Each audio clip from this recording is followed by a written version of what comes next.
మిత్రులారా నమస్తే. మొత్తానికి మనం అందరం కూడా ఎంత ఉత్కంఠగా, ఆత్రంగా, ఆసక్తిగా ఎదురు చూస్తున్నామో ఆ ఉపరాష్ట్రపతి ఎన్నిక ఓటింగ్ మొదలైందండి. ఉదయం 10 గంటలకు మొదలైంది. మొదటి ఓటు ప్రధాని నరేంద్ర మోడీ వేశారు. సాయంత్రం 6 గంటల వరకు ఈ ఓటింగ్ ప్రక్రియ సాగుతుంది. తర్వాత ఓట్ల లెక్కింపు మొదలవుతుంది. 7:30, 8 ఆ ప్రాంతానికల్లా రిజల్ట్ డిక్లేర్ చేయవచ్చు అని చెప్పేసి అంటున్నారు. ఈ సందర్భంగా మనం గుర్తు చేసుకోవాల్సింది, సీరియల్గా మనం మాట్లాడుకున్నాము, చివరి నిమిషం దాకా ఏం జరుగుతుంది ఏమిటి అనేటటువంటిది ఎవరి ప్రయత్నాలు వాళ్ళు చేస్తారు. ఎందుకంటే ఎన్నికలు కాబట్టి, ఆట లాంటిది కాబట్టి గెలుపు కోసమే ప్రతి వాళ్ళు కూడా కృషి చేస్తారు. ఆన్ పేపర్ నెంబర్స్ ప్రకారం అయితే ఎన్డీఏ గెలవాలి.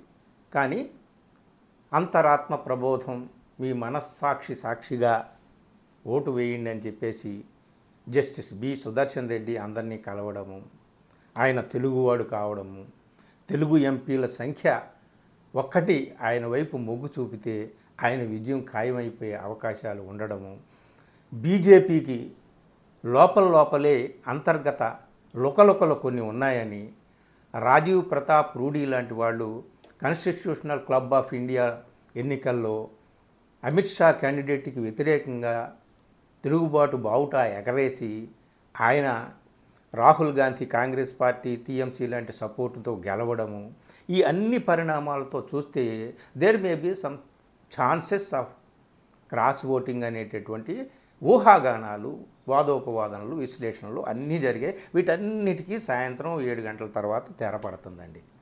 ఏం జరుగుతుంది, అవుట్కమ్ ఏమిటి అనేది మనం చూద్దాం. అయితే ఇందులో ఆసక్తికరంగా ఏమిటయ్యా అంటే నిన్న సాయంత్రంకి ఒక క్లారిటీ వచ్చేసింది. అదేమిటయ్యా అంటే ఆట మొదలు కాకముందే 2 ప్రధానమైనటువంటి యోధులు అయినటువంటి వాళ్ళు ఇద్దరు చేతులు ఎత్తేశారు,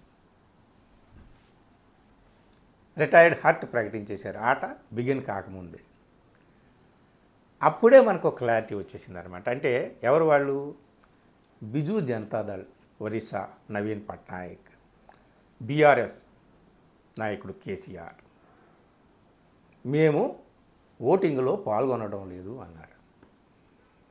అతి కీలకమైనటువంటి ఎన్నికగా ఇది మారింది. అటు నంబర్స్ ఉన్నప్పటికీ కూడా ఎక్కడ ఏం తేడాపాడా జరుగుతుందో అని చెప్పి చెమటలు పట్టినట్టుగా ఉక్కిరి బిక్కిరయ్యి నానా తంటాలు పడుతూ అందరినీ మాట్లాడుతూ రాజ్నాథ్ సింగ్తో సహా అందరూ, అమిత్ షా కానీ మోడీ కానీ, సో ఏ ఒక్క చిన్న ప్రయత్నాన్ని వదలకుండా వాళ్ళు బీజేపీ వాళ్ళు ప్రయత్నాలు చేయడం, వీటన్నిటితో ఇది చాలా కీలకమైనటువంటి ఎన్నికగా మారిన ఈ తరుణంలో మేము ఆబ్సెంట్ అవుతాము, మేము గైర్హాజరవుతాము, మేము పాల్గొనడం లేదని చేతులు ఎత్తేశారు బీఆర్ఎస్, బీజేడీ. దానితో మనకి ఒక స్పష్టత వచ్చేసింది, ఒక క్లారిటీ వచ్చింది. అంటే బీజేపీ దీన్ని ఎంత ప్రెస్టేజ్గా తీసుకుంది. నిజంగా తీసుకోవాలి, తప్పదు మరి. ఎందుకంటే వాళ్ళకి గర్వభంగం అయిపోతుంది, పరువు నష్టం అవుతుంది. ఏమాత్రం తేడా జరిగిందా ప్రభుత్వానికే అక్కడ గండం వచ్చేటటువంటి అవకాశం ఉందన్నమాట. అందుకనే వాళ్ళు అన్ని రకాల ప్రయత్నాలు చేశారు, చివరి నిమిషం దాకా చేశారు. ఇందులో ఒకసారి నెంబర్స్ చూద్దాం. లోక్సభలో 542, రాజ్యసభలో 239, 781లో 7 వేకెంటు. సో ఆ తర్వాత ఎన్డీఏకి 425, వైఎస్ఆర్సీపీకి 11 కలిపితే 436, ఇండియా కూటమికి 324. నెంబర్స్ ప్రకారం కాగితం చూస్తే ఎవరికైనా అర్థమైపోయే విషయం ఏమిటంటే ఎన్డీఏ క్యాండిడేట్ విజయం తథ్యం, రాసి పెట్టుకోవచ్చు. అయినా సరే ఎందుకు అంతగా ఆందోళన పడ్డారు? జస్టిస్ సుదర్శన్ రెడ్డి మీద వ్యక్తిగతంగా అమిత్ షా దాడి చేయాల్సినటువంటి అవసరం ఏమొచ్చింది? 2 రోజులుగా వర్క్షాప్ అని పెట్టి అందరినీ అక్కడ కూర్చోబెట్టి ఎన్డీఏ ఎంపీలను అందరినీ కూడా ఆఖరి వరుసలో ప్రధాని నరేంద్ర మోడీ కూర్చొని వాళ్ళకి అన్ని కసరత్తులు వాళ్ళతో చేయించి ఏమేమి మాట్లాడారు ఏమిటి అవన్నీ కూడా మనకు అనవసరం. కానీ ఇవన్నీ ఎందుకు జరిగాయి? అలాగే ఇవన్నీ కాదండి, బీఆర్ఎస్ బీజేడీ చివరి నిమిషం దాకా ఏమి బేరసారాల దగ్గర ఉన్నారు. ఏ బేరసారం బెడిసి కొట్టి వాళ్ళు ఇప్పుడు ఓటింగ్లో పాల్గొనడం లేదు అని అన్నారు, లేదా ఏం బేరం కుదిరి ఓటింగ్లో పాల్గొనకుండా ఉండాలనే నిర్ణయం తీసుకున్నారు. ప్రధాని నరేంద్ర మోడీ గారి టేబుల్ మీద ఫైల్స్, అంతకుముందే వైఎస్ఆర్సీపీ ఫైల్ వచ్చింది, ఇలాగ విప్పాడు ఆయన. జగన్మోహన్ రెడ్డి గారు సాష్టాంగపడ్డాడు, మా ఓట్లు మీకే అన్నాడు. ఆ ఫైల్ మూసేశారు.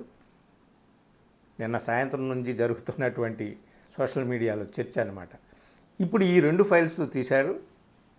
ఏది బీజేడీ ఫైలు, బీఆర్ఎస్ ఫైలు తీసి ఒకటే అల్టిమేటం, మీరు మాకైనా ఓటు వేయండి లేదా గైర్హాజరన్నా కండి, చాయిస్ మీదే అని వాళ్ళు చెబితే, సరే అటు ఓటు వేస్తే మనం అస్తిత్వ పోరాటం, బీజేపీకి వ్యతిరేకంగా జాతీయ రాజకీయాల్లో ఉత్తరాది ఆధిపత్యానికి వ్యతిరేకంగా పోరాటం కోసం నేను పుట్టాను, టీఆర్ఎస్ని బీఆర్ఎస్గా మార్చాను అని చెప్పుకుంటున్నటువంటి వ్యక్తి ఇప్పుడు ఒక్కసారిగా అటువైపు వెళ్ళిపోతే కేసులు ఏమిటి, అదేమిటి, ఇదేమిటి, దానికి లొంగిపోయాడని అంటారని చెప్పేసి సర్లే అని చెప్పేసి ఉభయతారకంగా అటు బీజేడీ కూడా, ఎందుకంటే ఆయన 2 సార్లు ముఖ్యమంత్రిగా ఉన్నాడు కదా నవీన్ పట్నాయక్. సో ఏం ఫైల్స్ ఉన్నాయో కేంద్రంలో, అయ్యగారి టేబుల్ మీద ఏం ఫైల్స్ ఉన్నాయో మనకేం తెలుసు. మొత్తానికి ఈ విధమైనటువంటి ఒడంబడిక అయితే జరిగింది. ED, income tax, CBI.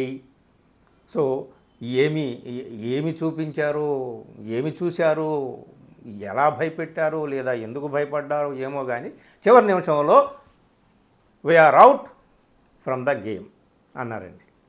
అర్థమైపోయింది, అక్కడ అర్థమైపోయింది. అంటే ఆఖరి ప్రయత్నం కూడా చక్కగా చేసి సక్సెస్ అయ్యారు బీజేపీ అధినేతలు అనేటటువంటిది అర్థమైపోయింది అన్నమాట మనకి. సో దీంతో తెలుస్తుంది ఏమిటయ్యా అంటే, ఒక్క ఓటు కూడా బెసగకుండా వాళ్ళకి రావాల్సిన 436 ఓట్లు సంపాదించుకోవడానికి బీజేపీ వారు ప్రయత్నం చేస్తున్నారు. మనం సాయంత్రం తెలుసుకోవాల్సింది ఏమిటయ్యా అంటే, ఫార్మల్ అనౌన్స్మెంట్ అనేటటువంటిది, అఫీషియల్ అనౌన్స్మెంట్ అనేటటువంటిది ఎన్డీఏ క్యాండిడేట్ సిపి రాధాకృష్ణన్ గెలుపు అనేటటువంటిది అఫీషియల్ అనౌన్స్మెంట్ గురించి చూడాలి. కాకపోతే ఇంకా ఆసక్తి కలిగించేటటువంటి విషయం ఏమిటంటే అంటే, ఏమాత్రమైనా సరే అటు నుంచి ఇటు, ఇటు నుంచి అటు ఓటు క్రాస్ ఓటింగ్ ఏమైనా జరిగిందా అని తెలుసుకునేటటువంటి ఒక పాయింట్ మాత్రమే మిగిలింది అంతే. చాలా వరకు క్లారిటీ వచ్చేసినట్టుగానే కనిపిస్తుంది. ఎందుకంటే అటు ఎన్డీఏ కూటమి వైఎస్ఆర్సీపీతో సహా 436లో ఒక్కటి తగ్గినా సరే, ఒక్కడైనా మీకు వ్యతిరేకంగా ఉన్నాడు కదా అని అవతల వాళ్ళు వేలెత్తి చూపించవచ్చు. ఇంతవరకు మనం క్రాస్ ఓటింగు ఎన్డీఏ నుంచి ఇండియా కూటమి వైపు వస్తుందని చెప్పేసి ఊహాగానాలు అందరూ మాట్లాడుకుంటున్న మాటలు మనం మాట్లాడుకున్నాం. మనం ఏమి ఓన్గా మాట్లాడుకోలేదు. నేనేమి ఒక్క కామెంటు చేయలేదు ఇంతవరకు. వాళ్ళు ఎలా మాట్లాడుకుంటున్నారు, వీళ్ళు ఎలా మాట్లాడుకుంటున్నారు అన్న స్పెక్యులేషన్స్ గురించే మనం మాట్లాడుకున్నాం.